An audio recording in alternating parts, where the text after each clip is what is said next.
चक्षुरुन्मिलितं येन तस्मै श्रीगुरवे नमः। वाञ्छाकल्पतरुभ्यश्च कृपासिन्धुभ्यैव च पतितानां पावनेभ्यो वैष्णवेभ्यो नमो नमः। नमो महावदन्याय कृष्णप्रेमप्रदायते कृष्णाय कृष्णचैतन्य नाम्ने गौरतिषे नमः।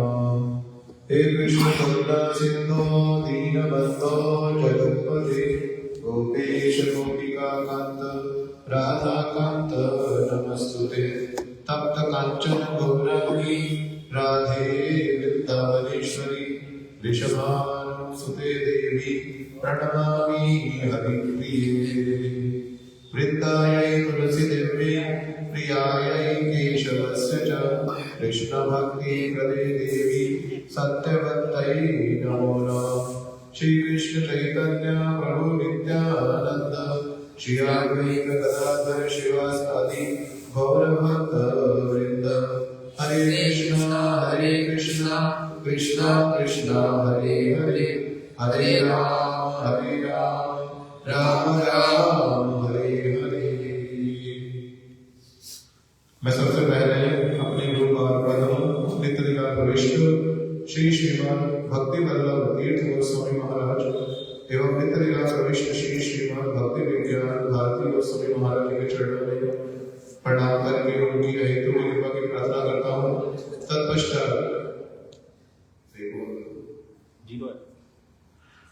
तत्पश्चात मेरे शिक्षा गुरुदेव नित्य प्रविष्ट श्री श्रीमान भक्ति वेदांत नारायण गोस्वामी महाराज, नित्य प्रविष्ट श्री श्रीमान भक्ति वेदांत त्रिविक्रम गोस्वामी महाराज एवं नित्य प्रविष्ट श्री श्रीमान भक्ति वेदांत वामन गोस्वामी महाराज के चरणों में भी प्रणाम करके उनकी हेतु की कृपा की प्रार्थना करता हूँ। और आज इनकी शुभ तिरोभाव और आविर्भाव तिथि है। क्रमशः प्रपूज्य चरण श्री हरि सेवा विग्रह प्रभु एवं नित्य प्रविष्ट श्री श्रीमान भक्ति वैभवपुरी गोस्वामी महाराज के चरणों में भी मैं प्रणाम करके उनकी हेतु की कृपा की प्रार्थना करता हूँ। और माता प्रिय प्रभु के चरणों में भी प्रणाम करता हूँ। यहाँ भी उपस्थित जितने भी वैष्णव वैष्णवियाँ हैं उनके चरणों में भी यथा योग्य प्रणाम करता हूँ। जैसे हमारे आज बहुत ही शुभ तिथि है। पहले तो श्री हरि सेवा विग्रह प्रभु और श्री भक्ति वैभवपुरी गोस्वामी महाराज जी, ये दोनों ही कौन है? श्री प्रभुपाद नित्य प्रविष्ट श्री श्रीमद् भक्ति सिद्धांत सरस्वती गोस्वामी ठाकुर जी के अंतरंग प्रिय पार्षद दोनों श्री हरि सेवा विग्रह प्रभु और श्री भक्ति वैभवपुरी गोस्वामी महाराज। और इन दोनों में महापुरुषों में से मैं श्री हरि सेवा विग्रह प्रभु जी का जीवन चरित्र जो मैंने सुना है पूर्व के मुख से उसी को दोहराने का प्रयास करता हूँ। हमारे महाराज श्री भक्ति विज्ञान भारती गोस्वामी महाराज सबसे समय एक बात बोलते थे, सिर्फ ये बोलने के लिए नहीं है, और सचमुच में अगर हम इस पे कुछ अमल करेंगे तो हमारे जीवन में बहुत परिवर्तन आ सकता है। उसको क्या कहते थे कि हमें क्या करना चाहिए, वैष्णव तिथि आने पर हमें अवश्य ही उसका पालन करना चाहिए। पालन करने का मतलब उनकी जो स्मृतियां हैं, जो गुरु ग्रंथ में सुना है, जो हमने देखा है यदि किसी वैष्णव को, तो हमें क्या करना चाहिए, उसको स्मरण करना चाहिए और उनकी जो शिक्षाएं हैं उनको हमें स्मरण करके अपने जीवन में पालन करने का प्रयास भी करना चाहिए। जैसे हमारे प्रभुपाद जी बोलते हैं, इस दिन को क्या बोलते हैं, जजमेंट डे। आज जजमेंट डे है, अर्थात अपने आप को जज करने का दिन है कि मैं कितना पानी में हूँ, भक्ति जो कर रहा हूँ, मैं जो बातें सुनते हैं, कितना मैं पानी में हूँ, कितना मैं भक्ति कर रहा हूँ कि नहीं कर रहा हूँ, कि ऐसे ही टाइम पास कर रहा हूँ। वो सब अपने आप को चेक करने का आज दिवस होता है जब तिथि आती है। तो श्री नरहरि सेवा विग्रह प्रभु वो बहुत ही परम वैष्णव है और उनकी महिमा शिला भक्ति प्रज्ञान केशव गोस्वामी महाराज जी, जो कि स्वयं एक परम वैष्णव है, एक होता ओनली वैष्णव में परम वैष्णव, उत्तम वैष्णव। लोग स्वयं को श्री भक्ति प्रज्ञान केशव गोस्वामी महाराज, तो वैष्णव क्या कर सकते हैं, वैष्णव की महिमा को देख सकते हैं, हमें उनके बारे में बता सकते हैं। तो हम खुद स्वयं देखने जाते हैं तो वैष्णव को समझ नहीं पाते उनकी आचरण को, उनकी बातों को। इसलिए जो स्वयं वैष्णव है उन्होंने क्या किया है, नरहरि सेवा विग्रह प्रभु की महिमा को हमें लिख के अपने जो उनका आर्टिकल है विग्रह मांगल्य उसमें उन्होंने बताया। और साथ ही साथ श्री भक्ति वेदांत नारायण गोस्वामी महाराज वो भी अपने जो उनके अनुभव है उनके साथ भी उन्होंने हम उनकी रिकॉर्डिंग में सुनते हैं। और भक्ति वेदांत बामन गोस्वामी महाराज उन्होंने भी अपनी कथाओं में उनके विषय में बोला है। इसलिए बहुत सारी बातें जो मैंने पहले सुनी है गुरुवर यहीं पे इसी मठ में उसी को दोहराने का प्रयास करता हूँ। सबसे पहले श्री नरहरि सेवा विग्रह प्रभु, इनका जन्म बाहरी देश से कहाँ हुआ है, तो ये गोलोकवासी है, भगवान के निर्जन है, लेकिन तब भी इस जगत में उद्धार करने के लिए आए। तो इन्होंने कहाँ अपना जन्म लीला का अभिनय किया, वो किया बांग्लादेश में। बांग्लादेश में इनका आविर्भाव हुआ। जब इनके घर का नाम क्या था, निरापद वसु, और इनके भाई थे हरिपद वसु। जो हरिपद वसु है वो श्रील प्रभुपाद जी के आश्रित थे। उनके संग से ही शिला नरहरि सेवा विग्रह प्रभु, जिनका पहला नाम निरापद प्रभु था, वो कहाँ आए, प्रभुपाद जी चरणों में आए। बहुत छोटी अवस्था में प्रभुपाद जी चरणों में आ गए थे, 12-13 साल की उम्र में ही श्रील नरहरि जो निरापद प्रभु है, जो कि बाद में नरहरि सेवा विग्रह प्रभु बने, और प्रभुपाद जी के चरणों में उन्होंने आश्रय लिया। वह बता रहे हैं कि जब प्रभुपाद जी ने अपना प्रचार आरंभ भी किया था बहुत पहले, उस समय मठ में कुछ कोई था भी नहीं, बहुत सारा कोई इतना प्रचार हुआ नहीं था अभी, बहुत सारे प्रभुपाद जी उनके पास आए नहीं थे। उस समय प्रभुपाद जी ने इनको ठाकुर जी की सेवा में नियुक्त किया था। उस समय प्रभुपाद भक्ति सिद्धांत ठाकुर स्वयं कांसल में जाते थे, वो महामंत्र आरती का गान करते थे और नरहरि सेवा विग्रह प्रभु मंदिर में आरती ठाकुर जी की आरती उतार रहे हैं। उस समय से इतने प्राचीन वैष्णव है कौन, श्री नरहरि सेवा विग्रह प्रभु। और इनका जो नाम है नरहरि दास, लेकिन प्रभुपाद भक्ति सिद्धांत ठाकुर जी को क्या उपाधि दी, सेवा विग्रह की उपाधि दी। सेवा विग्रह को सेवा की साक्षात मूर्ति, सेवा ने क्या किया, मूर्ति धारण कर ली। वो कौन है, श्री नरहरि सेवा विग्रह प्रभु। इनको जो टाइटल मिला प्रभुपाद जी ने जो उनको उपाधि दी, ऐसे नहीं दे दी, जैसा इनका नाम है इनके काम भी वैसे ही है। 24 घंटे क्या करते थे, अपने आप को सेवा में लगा करते थे।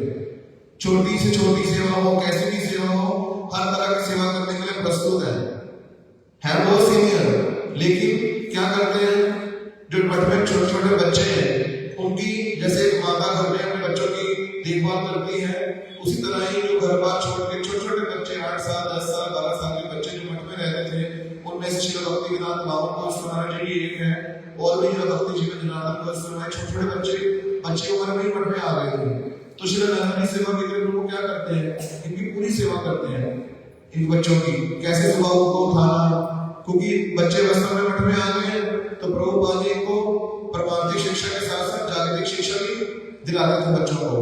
तो उसके लिए इनको स्कूल भेजना, इनका टिफिन पैक करना, इनको कपड़े पहनाने, रात को इनको सुलाना, जो कोई अगर बच्चा बिना खाए सो गया, उसको उठा करके ऐसे मार खिलाते बच्चे को, उसको खिलाना, फिर सुलाना उसको। सर्दी के समय में यदि उनका बच्चों का रात्रि के समय यदि उनका जो ब्लैंकेट है इधर उधर हो जाता था, तो रात को बच्चों को फिर से उनको क्या करना, उनके ब्लैंकेट ठीक करने, इस तरह की पूरी केयर करते थे। छोटे छोटे बच्चों के जैसे जो सेवाएं कर पाए ठाकुर जी की, उन सेवाओं में उनको लिप्त भी करते थे श्री नारायण जी सेवा विग्रह प्रभु। इस तरह का उनका आचरण था। और क्या करते थे, है तो बहुत सीनियर है ये, लेकिन तब भी जैसे रात को 2 बजे उठ जाना। आजकल जैसे हमारे टॉयलेट्स है इंग्लिश टॉयलेट, ऐसे टॉयलेट पहले होते नहीं थे। एक ही घर होता था, सब लोग जाकर क्या करेंगे, मल त्याग करेंगे, फिर बाद में क्या करें, सारे को इकट्ठा करके टोकरी में भरेंगे और बाहर जाकर फेंक के आएंगे। इस तरह के उस समय टॉयलेट्स होते थे। तो श्री नारायण जी सेवा विग्रह प्रभु, क्योंकि इनको पता है कि जो वैष्णव है बाकी मठ के, वो 2:30 बजे उठ जाएंगे, सुबह उठ के हरिनाम करेंगे, तो इन्होंने पहले ही 1-1:30 बजे उठ जाना। और बाबा को उसमें बोलते हैं कि ये चुपके से मुझे उठाते थे, इसको शोर में ना हो, ऐसे हल्के से हाथ लगाएंगे, बाबा को समझ उठ जाएंगे। बाबा को उसमें कुछ भी बोल नहीं सकते मुंह से, वो टॉर्च लेके आगे आगे चलेंगे और बाबा को उसमें मारने को टोकरा करके मेरे सिर पे मैं उठाता था, तो मैं उनके आगे जाकर के क्या करता था, हम जो भाई खाना का टोकरा है वो बाहर फेंक के आते थे। तो फिर उसमें बता रहे हैं कि सेवा भी ऐसे करते थे कि जैसे किसी को सुनाने के लिए नहीं, कि सेवा के सारे गाते रहेंगे, इस तरह से सेवा करते थे, किसी को पता भी चलता नहीं था कि ये सफाई की तो की किसने सेवा की। ये तो बाद में श्री भक्ति वेदांत बाबा को जो उनके महिमा गान करते थे, उन्होंने बताया कि कैसे कैसे हमें लगाते थे, कैसे कैसे छोटे छोटे बच्चों को तुम पत्तल बांटो, तुम नमक बांटो, जैसे सेवाएं कर सकते थे, उनका परमार्थिक लाभ भी हो सके, इस तरह सारी सेवाएं उनसे करवाते थे, खुद भी सारे लग सेवा में लगे रहते थे।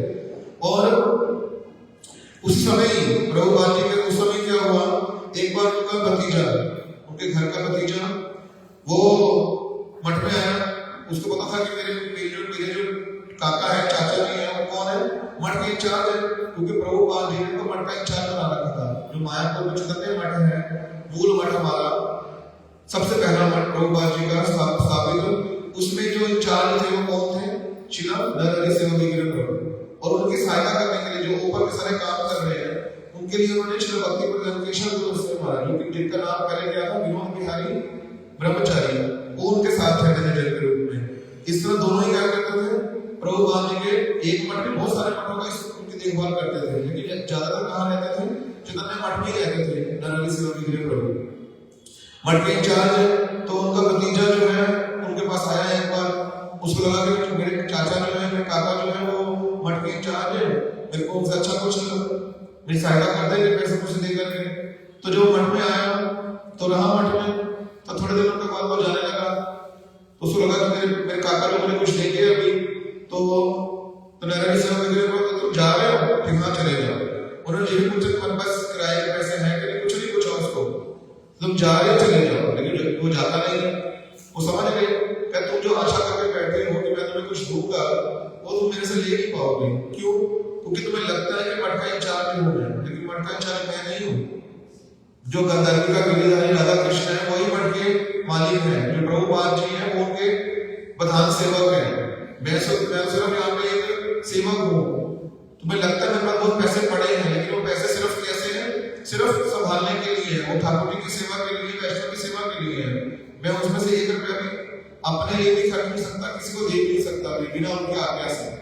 जैसे वहां पे बता रहे हैं कि भक्त ठाकुर जी कीर्तन है, तो मां संसारे आमी विषय प्रभारी, मैं कौन हूँ, उसमें बता रहे हैं कीर्तन में, ये ठाकुर जी, हे प्रभु, ये वैष्णव का गुरुदेव, मैं जो आपका संसार है, जो कृष्ण संसार आपका है, उसमें ठाकुर जी की सेवा के लिए बहुत सारी वस्तुएं हैं, पैसा सब कुछ है, लेकिन मैं उसका एक सिर्फ द्वारपाल हूँ, चौकीदार हूँ, वॉचमैन हूँ, मैं उसको एक ही में मालिक बन गया हूँ अभी। उसी भावना से क्या करते थे, मठ में सारी सेवाएं करते थे। और सारे मठ के, पूरे चैतन्य मठ के प्रति तो बहुत ही प्रेम था। छोटे छोटे बच्चों से लेकर मठ की जितनी भी संपत्ति है, गाय भैंस कुछ भी संपत्ति है, सबके प्रति उनकी बड़ी ममता थी। लेकिन कैसी ममता थी, संबंध सहित ममता थी। वो जानते थे कि प्रभु की सारी संपत्ति है, मेरी कोई संपत्ति नहीं है, मैं सिर्फ एक सेवक मात्र हूँ। इसी भावना से सारी की सारी वस्तुओं को बहुत ही स्नेह प्रेम करते थे चैतन्य मठ की।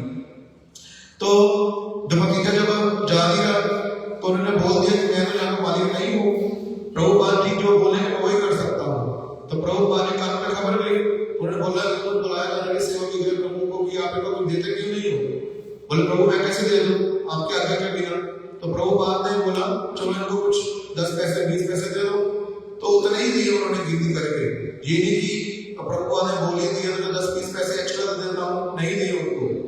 इस तरह श्री नरेंद्र महाराज जी लीला बताकर हमें समझा रहे हैं कि यदि हम मठ की जो संपत्ति है, यदि हमने उसमें से एक पैसा भी अपने लिए इस्तेमाल कर लिया तो क्या होगा, हमें अंतकाल के नरक में रहना पड़ेगा।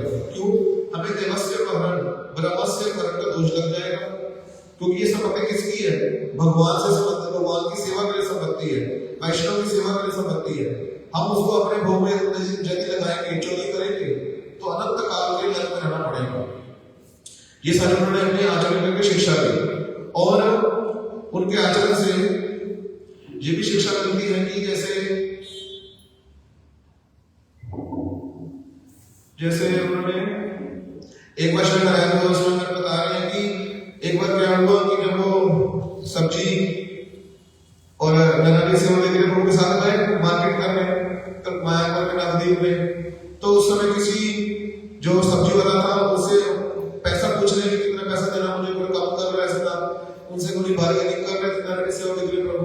उसने क्या किया, कुछ अपव्यवहार किया श्री नारायण सेवा लेके प्रभु के साथ, और ऐसा क्या कुछ उसमें कुछ प्रहार कर दिया। इससे क्या किया, नारायण ठाकुर जी के रक्त निकलाया, खून निकलाया। तो उस समय जो हमारे श्री नारायण को महाराज जी उसको कर्मचारी है, उसको छोटे नए मठ में आए थे, तो वो कह रहे हैं कि मैं तो वैसे पुलिस में था, तो मेरे सामने एक वैष्णव को ऐसा कर दिया, मैंने खून खोल उठा, तो मैंने क्या किया, जैसे मेरे को लगा कि मैंने एक बांस उठाई और उसके सिर में मार दी, तो उसकी बांस टूट गई। तो कौन थे वो? घोष थे, घोष लोग मायापुर के बड़े लड़ाके होते हैं वो लोग। तो वो लोग ऐसा हुआ तो सब लोग इकट्ठे हो गए कि हम जो ब्रह्मचारी उसको मार देंगे, लाठी लेके आगे वो लोग मारने के लिए। तो फिर मठ वालों ने क्या किया, कहते श्री नारायण को उस पर छुपा दिया किसी कमरे में, और नारायण सेवा के प्रभु इतने मीठे उनका स्वभाव था, इतना मधुर भाषी थे, वही स्वयं गए बाहर, सारे जो लड़ने के लिए आए थे, मारने के लिए आए थे श्री नारायण को महाराज जी को। तो उन्होंने इतने प्यार से बात की कि सारे के सारे जो ग्वाले थे सब्जी बेचने वाले, सारे लोग क्या किए, शाम को चले गए। तो फिर उनको समझा रहे हैं कि देखो तुम्हें ऐसा कभी करना नहीं चाहिए, थोड़ा सा तुमने बोला है, हमें कोई इतना जल्दी किसी के प्रति एग्रेसिव नहीं होना चाहिए। तो फिर उन्होंने कहते मैं तुम्हें बस सुन तो नहीं, ये बात मेरे अपने लिए तो ठीक है, लेकिन मेरे सामने किसी वैष्णव को कोई पीटेगा, कुछ उनका रक्त प्रवाह कर देगा तो चुपचाप बैठा रहूंगा मैं? उनकी बात सुन तो ली मैंने, लेकिन ये मेरे पालन करने की नहीं थी कि मेरे सामने कोई गुरु जी को वैष्णव को कुछ बोलेगा तो उसको मानूं मैं। वो तो अपनी दीनता बच के आ रहे हैं, तो अपना को वैष्णव मानते नहीं नारायण सेवा के प्रभु। इस तरह से उन्होंने अपने आचरण, इस तरह का तो मृदु स्वभाव था, इतने उग्र व्यक्ति को भी शांत कर देते थे थोड़े से अपनी मीठी बात वाणी के द्वारा ही। और श्री भक्ति प्रज्ञान केशव गोस्वामी महाराज जी, उन्होंने अपने विजय मंगल में क्या लिखा कि कहते वो बहुत ही अंतरंग विश्रांत सेवक थे इनके श्री भक्ति सिद्धांत सरस्वती ठाकुर प्रभुपाद जी के।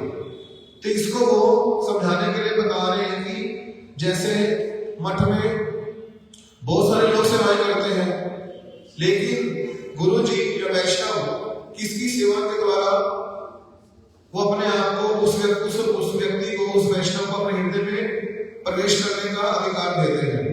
जैसे उन्होंने बताया एग्जाम्पल के लिए कि प्रभुपाद जी को क्या बोला जाता है, प्रभुपाद जी वाणी विग्रह है।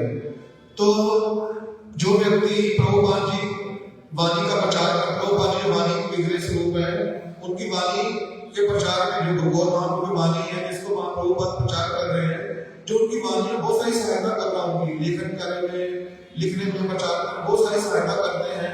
तो कभी कभी वो बाहर चले जाते हैं तो प्रभुपाद जी को पूछते भी नहीं है वो कहाँ गया, कब आएगा। लेकिन सेवा विग्रह प्रभु बाहरी दृष्टि से अनपढ़ थे, ये ज्यादा पढ़े लिखे नहीं थे, मन की सारी देखभाल कर, झाड़ू मारना, पोछे मारना, गैयाओं की सेवा करना, इस तरह की सारी सेवाएं नारायण सेवा विग्रह प्रभु करते थे। अगर वो नारायण सेवा विग्रह प्रभु कुछ समय के लिए भी प्रभुपाद जी को ना देखे, कैसे कहाँ चले गए पता नहीं, धीरे धीरे प्रभुपाद जी आए, उनकी दृष्टि में उनको दिखा नहीं नारायण सेवा विग्रह प्रभु कहाँ चले गए, तो साथ साथ प्रभुपाद जी बड़े अस्थिर हो जाते थे, पूछते थे कहाँ पे नारायण सेवा विग्रह प्रभु दिखाई नहीं दे रहे मुझे आज। एक सेकंड में प्रभुपाद जी ऐसे अस्थिर हो जाते थे उनको ना देखने के कारण। इस तरह से प्रभुपाद जी बड़ी अंतरंग सेवा थे, क्योंकि हमने सुना भी है, हमारे महाराज जी बोलते थे कि एक बार श्री भक्ति स्वरा भक्ति सार गोस्वामी महाराज जी की मन में इच्छा आई ये प्रश्न पूछने की, प्रभुपाद जी को किसकी सेवा श्रेष्ठ है। मठ में सेवा तो बहुत सारे लोग कर रहे हैं, कोई प्रचार कार्य कर रहा है, कोई पब्लिकेशन कार्य कर रहा है, कोई रसोई कार्य कर रहा है, हर तरह की सेवाएं मठ में बहुत सारे लोग कर रहे हैं, लेकिन किसकी सेवा उत्तम है? तो प्रभुपाद ने क्या बोला, जिसकी वैष्णव सेवा में गुरु चरण में इतनी प्रीति हुई, आसक्ति हुई है गुरु वैष्णव में, उसकी सेवा उतनी ही उत्तम है। उसी दृष्टिकोण से ही प्रभुपाद जी का इनके प्रति बहुत ही झुकाव था, बड़ा इनको प्रेम करते थे। क्यों?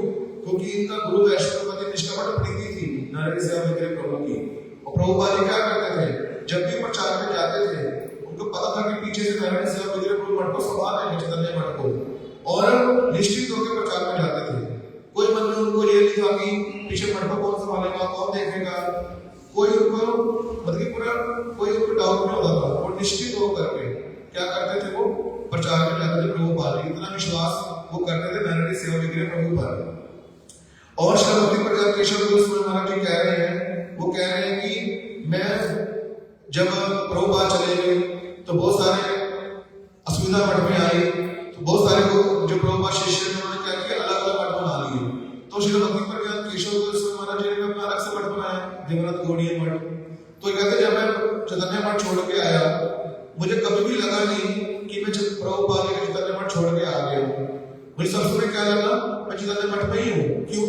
क्योंकि नारायण सेवा विग्रह प्रभु जो है जब तक मेरे साथ में थे मुझे कभी लगा ही नहीं चैतन्य मठ में नहीं हूँ, मैं किसी और मठ में रह रहा हूँ। लेकिन आज जब वो उन्होंने ये जो गृह मंगल लिखा, उन्होंने प्रभु के जाने के बाद लिखा नारायण सेवा विग्रह प्रभु के, कहते आज मुझे क्या लग रहा है कि आज मुझे लग रहा है कि मैं चैतन्य मठ में नहीं हूँ, मैं किसी और जगह पर रह रहा हूँ। इस तरह से श्री भक्ति प्रज्ञान केशव गोस्वामी कौन है, छोटे मोटे व्यक्ति नहीं थे वो, और जल्दी किसी को बड़े बहुत धुरंधर व्यक्ति थे। वो किसी को भी आसानी से इतना किसी की प्रशंसा कर देंगे, किसी की महिमा गान कर देंगे, ऐसे वाले व्यक्ति नहीं थे वो। जिसमें जो व्यक्ति है, जिसमें जो खासियत है, जो खूबी है, उसको देखकर ही बोलते थे वो। ऐसे भक्ति प्रज्ञान केशव गोस्वामी महाराज थे। और कोर्ट केस करना, जो वैष्णव नीति को नहीं मानता, इस तरह के वैष्णव श्री भक्ति प्रज्ञान केशव गोस्वामी महाराज। लेकिन साथ ही साथ नारायण सेवा विग्रह के प्रति, प्रभु के प्रति इतना झुके हुए थे कि उनके प्रति ये कहते, जब उन्होंने शरीर त्याग किया, जिस दिन उनके प्रकट लीला की, तो वहां पर उसमें हमारा बोल रहे हैं, उन्होंने इतना फूल फूल के क्रंदन किया कि उसको शब्दों में भी व्यक्त नहीं किया जा सकता। वो भक्ति प्रज्ञान केशव गोस्वामी महाराज इनके बारे में बोलते हैं कि वज्र तभी कठोर नहीं, वज्र से भी अधिक जो कठोर है। लेकिन वही भक्ति प्रज्ञान केशव गोस्वामी महाराज जी जब नारायण सेवा विग्रह प्रभु चले गए, उनके प्रति कैसे क्रंदन कर रहे हैं, उसको कहते हैं शब्दों में वर्णन करना मुश्किल है। इस तरह का उनका कैसे वो वैष्णव हो गए नारायण सेवा विग्रह प्रभु, और उनको क्या बोलते थे, साक्षात प्रभुपाद। भक्ति प्रज्ञान केशव गोस्वामी महाराज जी बोलते थे कि नारायण सेवा विग्रह प्रभु प्रभुपाद जी दोनों कौन है, अभिन्न है मेरे लिए, कोई उन्हें अभेद देखते नहीं थे। प्रभुपाद जी कौन है, भक्ति प्रज्ञान केशव गोस्वामी गुरु जी, और नारायण सेवा विग्रह प्रभु को उन्होंने गुरु भाई। कैसे उनका आचरण होगा नारायण सेवा विग्रह प्रभु का, कैसे उनमें वैष्णवता होगी कि भक्ति प्रज्ञान केशव गोस्वामी उनके प्रति ऐसे वाक्य बोल रहे हैं कि कौन है मेरे वो, मेरा अभिन्न गुरुपाद का नाम है नारायण सेवा विग्रह प्रभु। वो कौन है, अभिन्न चैतन्य मठ। चैतन्य मठ मतलब ये पत्थर का बना हुआ मठ को चैतन्य मठ नहीं कहते हैं।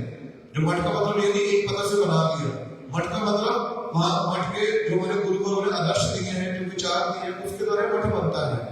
चैतन्य मठ मतलब प्रभुपाद जी, जैसे देवनाथ गौड़ीय मठ था भक्ति प्रज्ञान केशव गोस्वामी महाराज जी के आचरण विचार जहां फॉलो किए जाते हैं। इस तरह वो कहते हैं ये नारायण सेवा विग्रह प्रभु कौन है, साक्षात चैतन्य मठ, अर्थात चलते फिरते मठ। एक तो मठ देख रहे बिल्डिंग को हम लोग, लेकिन वो कौन थे, जीवंत मठ, चलते फिरते मठ। जैसे होता ग्रंथ भागवत, भक्त भागवत, जो ग्रंथ भागवत में लिखा हुआ है भक्त भागवत उसको फॉलो करते हैं। उसी तरह ही चैतन्य मठ जो हमें सिखाना चाहता है, जिसका मूर्तिमान स्वरूप कौन है, जिसको पालन कर रहे हैं कौन है, नारायण सेवा विग्रह प्रभु। इस तरह उनकी अनंत अनंत महिमा है श्री नारायण सेवा विग्रह प्रभु जी की, जो कि और क्या बोलते हैं श्री नारायण गोस्वामी महाराज जी कहते हैं उनका स्नेह, मैं कहते हैं बहुत 1947 की बिगिनिंग में या 1946 के दिसंबर मास में मैं मठ में आया, नारायण गोस्वामी महाराज जी कह रहे हैं, और श्री नारायण सेवा विग्रह को जनवरी में 1948 में चले गए। तो बहुत ही काम उनका संग करने को मिला, लेकिन जो संग मिला कहते उनमें उस समय में इतना उन्हें प्रेम करते थे, इतना कि हम सब हर समय भूखे रहते थे कि कब मौका मिलेगा, कब नरेश सेवक वगैरह को मुझे सबसे प्रेम से मुझे प्रेम करेंगे। हम सब समय देखते थे कि कब मुझे नरेश सेवक वगैरह फिर मुझे अपने पास बुलाएंगे, मुझे प्रेम करेंगे। इतना वो प्रेम करते थे। मठ में कोई भी व्यक्ति क्यों ना हो, उसको लगता ही नहीं था कि नरेश सेवक वगैरह मुझे प्रेम नहीं करते हैं। कहते हमारे लिए इतना प्रेम करते थे कि जैसे मठ में किसी को मिठाई पसंद है, किसी को लगता है कि ये सेवा में जाएगा, प्रचार करेगा, भूखा रहेगा, तो पहले से मां की तरह उसको अपने चीजें छुपा के अपने पास रखते थे और कहते थे, इशारे से अपने पास बुलाते थे और चुपचाप अंदर बिठा के सब कुछ खिला करके वापस भेज देते थे। बोलते थे कि देखो किसी को बताना नहीं है। इस तरह से कहते छुपा के भी सबकी सेवा करते थे मां की तरह। किसी को मिठाई पसंद है उसको मिठाई खिला देते थे। इस तरह से सारी सेवाएं वो करते थे। और मठ में छोटे से लेकर बच्चे तो सबका ही ध्यान रखते थे वो। और जब तक सब लोग प्रसाद ना पा लें पूरे मठ में, चाहे गाय भैंस हो, छोटे बच्चे हो, गुरु जी हो, सारे वैष्णव हो, तब तक वो एक दाना भी मुंह में नहीं डालेंगे अपने मुंह में। इस तरह का उनका आचरण था। सारा दिन सेवा में व्यस्त रहने के बावजूद भी कहते रात को वो क्या करते थे, हरिनाम दिन में करते थे वो, लेकिन यदि उनकी संख्या पूरी नहीं हुई तो रात को इतने थके होने के बावजूद भी अपनी जो चोटी है, शिखा है, उसको पीछे किली से बांध देते थे, खूंटी से। क्यों? क्योंकि जैसे मैं बैठूंगा मुझे नींद आने लगेगी, सिर नीचे की ओर झुकेगा तो पीछे जैसे रस्सी बांधी हुई मैंने ऊपर उठाएगी, मुझे नींद खुल जाएगी, क्योंकि मुझे हरिनाम पूरा करना है, प्रभुपाद ने आदेश दिया है। इस तरह अपना हरिनाम भी पूरा करते थे वो रोज। इस तरह आज उनकी बहुत ही आज की शुभ तिरुभाव तिथि है। उनके चरणों में यही प्रार्थना है कि हमें भी जैसे वो सेवा में अपना सब समय लगा के रखा उन्होंने, उनकी कुछ जो उनकी जो कुछ बूंद है हमारी अंदर में प्रवेश करें सेवा भावना वाली, ताकि हम भी अपने गुरु वैष्णव निष्कपट सेवा कर पाए और क्या कर सकें, उनकी कृपा को लाभ कर सकें। इवन की भक्ति प्रज्ञान केशव को स्मरण कह रहे हैं कि उनका जो शरीर है ना, वो शरीर अंग प्रत्यंग की सेवा से बने हुए हैं। उनके सारे के सारे अंग सेवा में लगे रहते थे। इवन जब वो वृद्ध हो गए बहुत ज्यादा, अपने अपना ढीला करने से पहले उनको पानी का हजम नहीं हो रहा, उनकी सब इच्छा कर रहे हैं कि इनको डॉक्टर को दिखाया जाए, लेकिन तब भी वो जाना चाहते नहीं। कहते मैं सेवा किए बिना रह नहीं सकता, मैं नहीं जाऊंगा डॉक्टर को दिखाने भी। तो फिर श्री भक्ति प्रज्ञान केशव महाराज जी ने क्या किया, थोड़े टेढ़ा होकर बोला कि आप ऐसा क्यों बोल रहे हो, आप कुछ अपनी प्रतिष्ठा करना चाहते हो ताकि लोग मेरे को बात बोले, देखो इनकी कितनी धाम प्रति निष्ठा है, प्रभु धाम के प्रति। जानबूझकर उन्होंने क्या किया, ऐसे वाक्य बोले ताकि डॉक्टर पर चले जाए। जैसे उन्होंने बोला कि मैं प्रतिष्ठा के कारण से आ जा रहा हूं, नहीं तुम चाहे डॉक्टर पास जाओ, ले जाओ डॉक्टर के पास मुझे। तो क्या किया फिर श्री भक्ति प्रज्ञान केशव महाराज जी बांग्लादेश में, जहां उनका जन्म स्थान है बोरीसाल, वहां लेके डॉक्टर के पास। तो डॉक्टर के पास लेकर गए तो डॉक्टर ने क्या किया, उनका इलाज किया। तो कुछ समय के लिए उनको बाहर आना पड़ेगा, आयुर्वेदिक डॉक्टर है। तो भक्ति प्रज्ञान केशव वापस आ गए। जब कुछ समय के बाद उनके पास गए वापस लेने के लिए उनको, तो डॉक्टर बड़ा प्रभावित हुआ नरेश सेवा वगैरह प्रभु से। उन्होंने जाते समय नरेश सेवा वगैरह को प्रणाम किया, कुछ पैसा भी दिया नहीं, तो नरेश सेवा वगैरह प्रभु को आशीर्वाद दिया, उनको बहुत प्रसन्न किया नरेश सेवा वगैरह प्रभु ने। और थोड़े दिनों बाद डॉक्टर ने अपना शरीर छोड़ दिया। तो उसके ऊपर श्री भक्ति प्रज्ञान केशव वो कह रहे हैं कि ये क्या हुआ, नरेश सेवा वगैरह प्रभु की कृपा होगी उनके ऊपर, ऐसी कृपा हुई उसके ऊपर कि डॉक्टर को क्या हुआ, गोलोक की प्राप्ति हो गई है। ये कोई साधारण व्यक्ति नहीं बोल रहा, जो स्वयं वैष्णव है, प्रतिष्ठित है, भगवान के डिजिटल है, भक्ति प्रज्ञान केशव वो कह रहे हैं कि जिस डॉक्टर ने छोटी सी सेवा जिंदगी की है, उसको क्या किया, उनकी कृपा से गोलोक की प्राप्ति हो गई है। ऐसे कौन नरेश सेवा वगैरह प्रभु। तो ये भी उन्होंने बोला कि आज जो उनकी तिरुभाव तिथि पे उनका अगर कोई प्रसाद भी ग्रहण करेगा उनकी तिथि का, तिरुभाव तिथि का, तो उसको परम सुकृति की प्राप्ति होगी। ये सारे वाक्य कौन बोल रहा है, भक्ति प्रज्ञान केशव गोस्वामी बोल रहे हैं, जो कि स्वयं मैं बार बार इसमें बोल रहा हूं क्योंकि ये शब्द साधारण नहीं है। जिसने बोले हैं वो स्वयं परम वैष्णव है। ऐसे नहीं किसी ने बोल दिए बस वो है जो बोल दिया, किसी अनक्वालिफाइड व्यक्ति ने बोला। जो स्वयं क्वालिफाइड है, स्वयं वैष्णव है, भक्ति प्रज्ञान केशव वो उनकी महिमा गान कर रहे हैं। तो फिर अपने आप समझो कि कैसे नरेश सेवा वगैरह प्रभु होंगे जिनकी आज तिथि है। इसलिए आज के चरणों में ये प्रार्थना है कि वो कृपा करें, हम भी अपने गुरु वैष्णव में निष्कपट सेवक बन पाए। वांछा कल्पतरु वैष्णव कृपा सिंधु है ये वचन पतितानां पावनेभ्यो वैष्णवेभ्यो नमो नमः।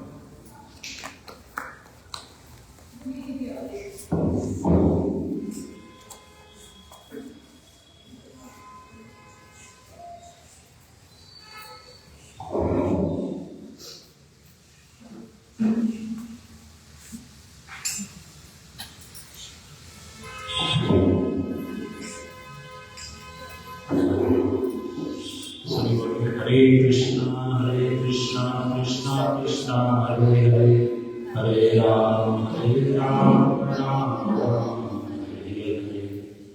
बोलो श्री नारायण सेवा विजय प्रभु की जय।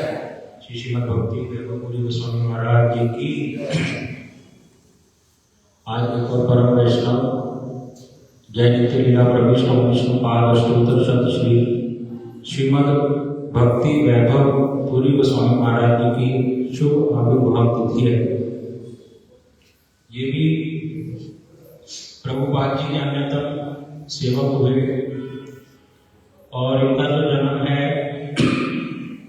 1910 में उड़ीसा में एक डिस्ट्रिक्ट है जिसका नाम है गंजाम, वहाँ पर इनका जन्म हुआ।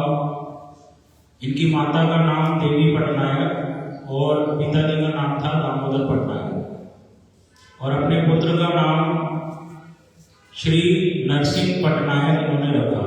1910 में इनका जन्म हुआ। विशेष बात, इनका परिवार जो था वो श्री रामानुज संप्रदाय से दीक्षित था। जैसे हम गौड़ीय संप्रदाय से हैं, ऐसे 4 मुख्य संप्रदाय हैं भागवत जी ने बताए जिनमें दीक्षा प्राप्त करने से भगवान की सेवा प्राप्त होती है। और उनमें से दूसरा संप्रदाय है जिसका नाम क्या है, श्री रामानुज संप्रदाय। उसमें श्री लक्ष्मी नारायण जी की सेवा होती है, हमारे यहाँ राधा कृष्ण की होती है। तो उस संप्रदाय में ये लोग दीक्षित थे और जैसे जैसे ये बड़े हुए बहुत अलग अलग इन्होंने कार्य किए। उस समय में 1930 में महात्मा गांधी के सनातनी जो आंदोलन था उसमें इन्होंने सहयोग दिया और ऐसे करते करते ये एक वैष्णव से मिले जिनका नाम था श्री मधुसूदन शर्मा। वो श्री मधुसूदन शर्मा जी से जब ये मिले, किस लिए मिले थे? क्योंकि श्री मधुसूदन शर्मा जी आयुर्वेद के चिकित्सक थे, डॉक्टर थे और वो आयुर्वेद की चिकित्सा करना सिखाते थे और ये सीखना चाहते थे। कौन? श्री भक्ति वैभव पुरी गोस्वामी महाराज जी, जिनका नाम क्या था उस समय? श्री नरसिंह पटनायक, नरसिंह नाम था। तो जब ये श्री मधुसूदन शर्मा जी के साथ रहने लगे, वो मधुसूदन शर्मा जी कौन थे? श्रीला प्रभुपाद जी के परिकर, उनके भक्त। तो ये रहते तो उनके साथ, लेकिन आयुर्वेद की चिकित्सा सीखते सीखते साथ में जो प्रभुपाद जी उस समय में मैगजीन्स, पत्रिकाएं छापते थे जिसमें विशेषकर महाप्रभु के परिकर, भगवान राधा कृष्ण, भक्तों की महिमा, ये सारे जो कथाएं थी वो पत्रिकाओं में छापते थे, लिखते थे। तो उन कथाओं को श्री मधुसूदन शर्मा जी के साथ ही पढ़ते थे और श्री मधुसूदन शर्मा जी इनको प्रभुपाद जी की भावनाएं बताते थे कि प्रभुपाद जी कहना क्या चाहते हैं। ऐसे सुन सुनकर कथाओं को उसको हृदय में धारण किया और फिर इनके हृदय में भावना उत्पन्न हुई कि मेरे को श्रील प्रभुपाद जी का दर्शन करना चाहिए। ऐसे परम वैष्णव जिन्होंने इतनी सुंदर कथाएं लिखी हैं, सुंदर भावना है, उन वैष्णव का दर्शन मैं करना चाहता हूँ, उनसे मिलना चाहता हूँ और उनको अपना गुरु बनाना चाहता हूँ, उनको अपना गुरु रूप में धारण करना चाहता हूँ। तो 1936 में अगस्त के महीने में ये मायापुर धाम में गए। मायापुर धाम कलकत्ता से आगे है, नवदीप धाम में। वहां पर श्री चैतन्य मठ में इन्होंने प्रवेश किया और वहां पर कुछ समय तक रहे और श्रील प्रभुपाद जी की कथाओं को साक्षात उनके मुख से सुना। और प्रभुपाद जी के जो वहां पर भक्त लोग रहते थे उनके साथ इनका संग हुआ, जिसके कारण इनके हृदय में वैराग्य उत्पन्न हुआ और इन्होंने प्रभुपाद जी से हरिनाम और दीक्षा ग्रहण किया। प्रभुपाद जी ने इनको हरिनाम की माला दी, महामंत्र हरे कृष्ण महामंत्र की, और दीक्षा के मंत्र जो रहस्यमय मंत्र थे वो इनको श्रील प्रभुपाद जी से प्राप्त हुए। फिर श्रील प्रभुपाद जी ने इनका नामकरण कर दिया श्री नरसिंह पटनायक से इनका नाम हो गया श्री नरसिंह आनंद ब्रह्मचारी। अब श्री नरसिंहानंद ब्रह्मचारी कुछ समय चैतन्य मठ में रहकर जब वापिस अपने स्थान पर आए जहां पर वो चिकित्सक का कार्य करते थे, तो वहां आकर अब उनका मन उस प्रकार से नहीं लगता था और उनका नियम था, अपनी माला तो नियम पूर्वक करते थे, लेकिन हर रोज अपने चिकित्सक के कार्य को करने से पहले वो सुबह सुबह भागवत जी का पाठ करते थे, श्रीमद् भागवत ग्रंथ का पाठ किया करते थे नियम पूर्वक। और उस पाठ को बहुत से लोग सुनने के लिए आते थे, आसपास के गांव वाले, और सभी लोग उनकी वचन को सुनकर, उनकी कथा को सुनकर इतने मोहित हो जाते थे कि अच्छा, श्रीमद् भागवत में ऐसी ऐसी भावनाएं लिखी हुई हैं, वो हमें तो पता ही नहीं है। क्यों? क्योंकि ये प्रभुपाद जी के द्वारा बताई गई जो भागवत में महिमा है, भागवत की भावना है, उसी को बतलाते थे। तो ऐसे करते करते इनके हृदय में वैराग्य उत्पन्न हुआ और तीव्र, और इन्होंने अपना कार्य छोड़ दिया। और ये फिर हमेशा के लिए इनके हृदय में भावना आई कि मैं यहाँ पर अकेले में भागवत का पाठ करता हूँ, और हम लोग कथा में सुनते हैं कि वैष्णव सेवा ही सबसे सर्वश्रेष्ठ है, तो क्यों ना मैं मठ में जाकर हमेशा के लिए रहूं, और वहां पर मठ में कौन मिलेंगे? भक्त। उन भक्तों की सेवा करूंगा, और भगवान को अगर हमें प्रसन्न करना है तो उसका माध्यम है भक्त सेवा। तो इसको इन्होंने अपना हृदय में बात धारण करके अपने चिकित्सक के कार्य को छोड़कर, ये इतने फेमस थे उस समय कि सब लोग इनको श्री नरसिंह कविराज जी के नाम से पुकारा करते थे। ये इतने एक्सपर्ट थे अपने चिकित्सक के कार्य में, लेकिन उस कार्य को भी इन्होंने छोड़ दिया। क्यों? क्योंकि इनको सर्वश्रेष्ठ आनंद की प्राप्ति किसमें मिली? भगवान के भक्तों की सेवा में। और इन्होंने चैतन्य मठ को ज्वाइन कर लिया, और वहां पर रहकर विशेषकर ये क्या करते थे, जैसे उस समय मठ के आचार्य थे श्री भक्ति विलास तीर्थ गोस्वामी महाराज जी, क्योंकि 1937 में प्रभुपाद जी प्रकट हो गए थे, और जून के महीने में जब प्रभुपाद जी प्रकट हो गए थे, उसके 6 महीने बाद ये मठ में आ गए थे अपना घर बार छोड़ के। तो प्रभुपाद जी तो नहीं है, लेकिन उनके शिष्य परिकर हैं। तो उस समय जो मठ के आचार्य थे वो श्री भक्ति विलास तीर्थ गोस्वामी महाराज जी थे। तो ये उनके अनुगत्य में सेवाओं को करते थे। जो जो सेवा श्री भक्ति विलास तीर्थ गोस्वामी महाराज जी ने कहते, उन सारी सेवाओं को ये बड़े अच्छे से करते हैं। और उसमें से विशेष सेवा थी, उस समय में हर महीने एक पत्रिका छपती थी जिसका नाम था मासिक पत्रिका। उस पत्रिका में इन्होंने अपना सहयोग दिया, सेवा का सहयोग दिया कि कैसे कैसे उसमें प्रबंध छपने चाहिए, कैसे सेवा कार्य होना चाहिए। और विशेषकर मठ में अलग अलग वैष्णव लोग कथा करते थे, जिसमें से मुख्य श्री भक्ति प्रदीप तीर्थ गोस्वामी महाराज जी भागवत कथा का पाठ किया करते थे। तो जैसे हमारे यहाँ पे माधव प्रेम प्रभु गुरुवर्ग पाठ करते हैं और भक्त लोग पहले आके कीर्तन में बैठ जाते हैं, उसी तरह से ये नियम पूर्वक बिना विघ्न के डेली नियम पूर्वक रूटीन में ये श्री भक्ति प्रदीप तीर्थ गोस्वामी महाराज जी से पहले आकर बैठ जाते थे और भागवत के श्लोकों का जोर जोर से उच्चारण करते थे, अलग अलग श्लोकों का।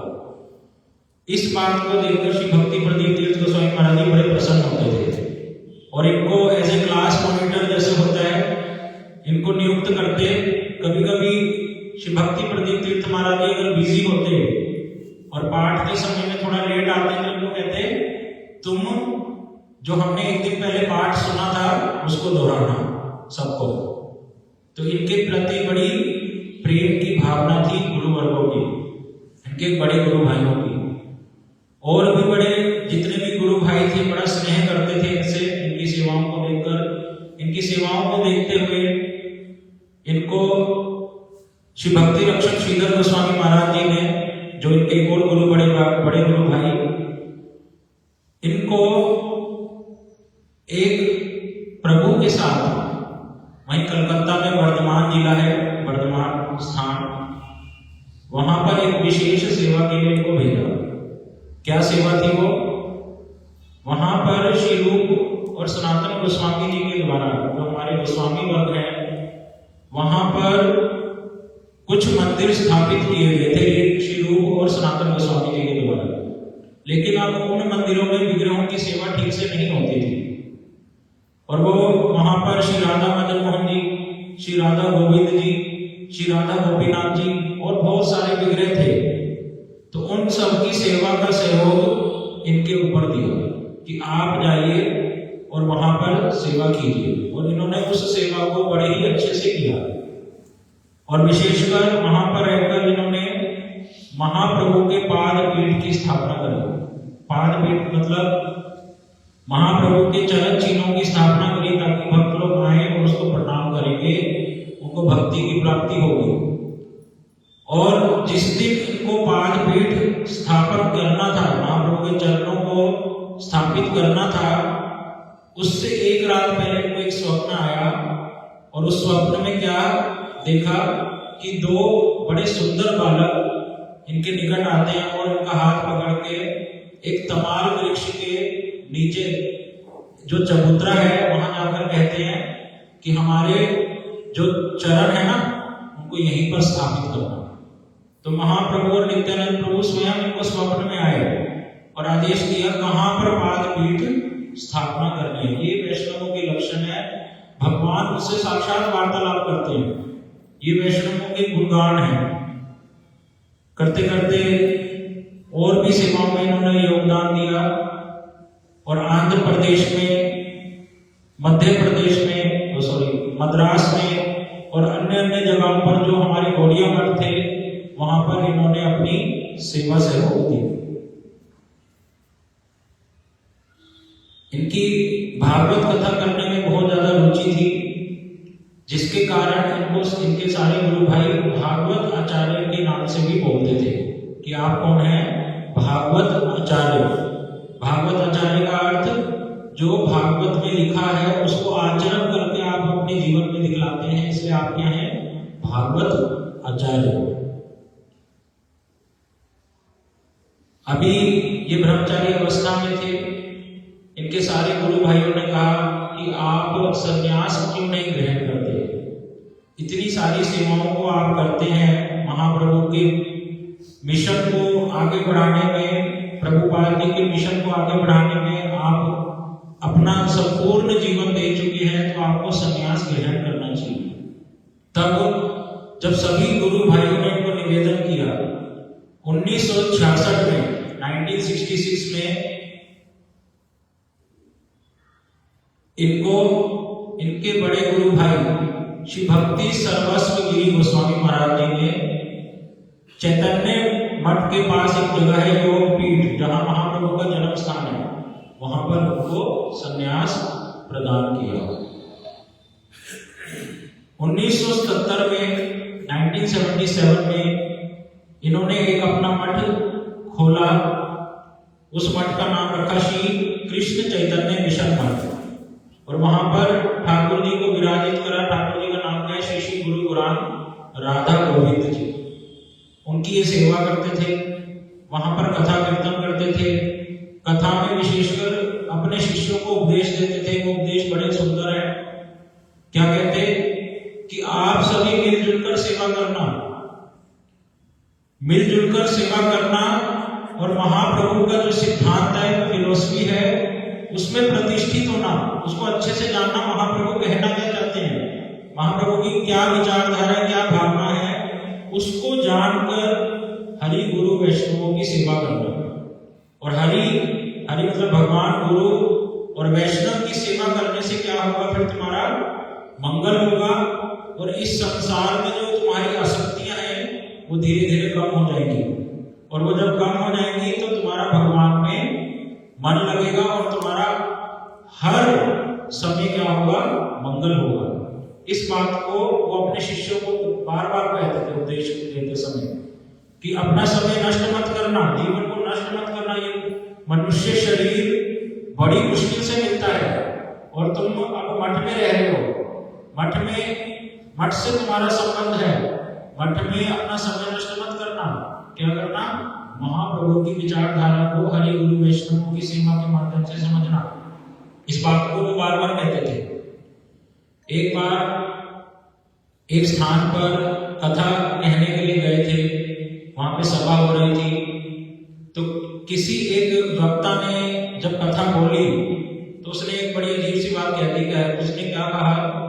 उसने बोला कि पूरा दिन एक व्यक्ति जब काम कार्य अपना काम करके आता है और घर में आकर या कभी भी जब उसको समय मिला, एक बार क्या बोल दे राम या बोल दे कृष्ण या हरि या भगवान का एक बार बस नाम ले ले, तो वो नाम किसके बराबर है?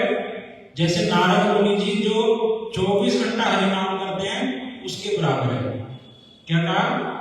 कि एक व्यक्ति जो अपना दिन भर घर के कार्य करता है, घर के लिए कमाई करके लाता है, वो अगर एक बार भगवान का नाम ले ले अपने मुख से, तो वो किसके इक्वल है? नारद मुनि जी जो 24 घंटा हरि नाम करते हैं, ऐसे भक्तों के। इस बात को सुनकर ये बड़े क्रोधित हुए और इन्होंने कथा में उस व्यक्ति को इतनी क्रोध होकर समझाया कि तुमने जो बात कही है वो बड़ी गलत है। ऐसे तो जो लोग दिन रात हरि नाम करते हैं प्रेम में, भगवान के प्रेम में, वो तो फिर एक बार नाम ले बस उसके इक्वल हो जाए, तो बात ठीक नहीं है।